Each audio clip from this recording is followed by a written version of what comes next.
Another couple tips that I want to talk about, what I find a lot of users, again, if depending on how you learned AutoCAD, if you're an old time user, some of us like to type commands. But what I find is a lot of people, especially if you're an older user and you're kind of using the newer version of the software, you don't take advantage of the grips. And what the grips allow you to do is modify and change quite a bit about your object. So when I select an object such as a polyline and I hover or click on a grip, I can easily stretch that grip and move its location. Okay, so depending on what the grip is, I can select it. So if I had a circle in here, I can grab that circle and you can see I can pick the middle circle and move the object around. If it was a block, I'd have an insertion grip.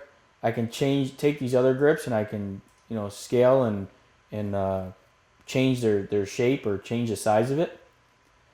A couple other things you can do with the grips, like on a polyline, you can see I can pick that middle grip and stretch that whole middle grip around.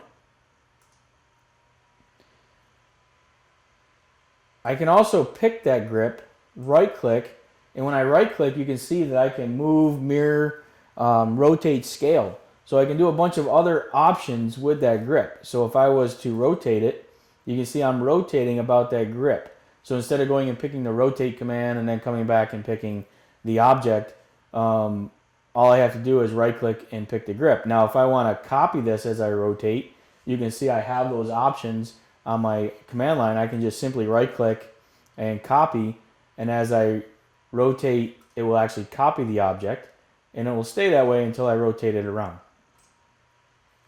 and then escape out of the command. You'll notice a couple things too in 2015. There's some neat little kind of tooltip enhancements that are kind of glyphs that help you kind of show where you're moving from and moving to and rotating as well.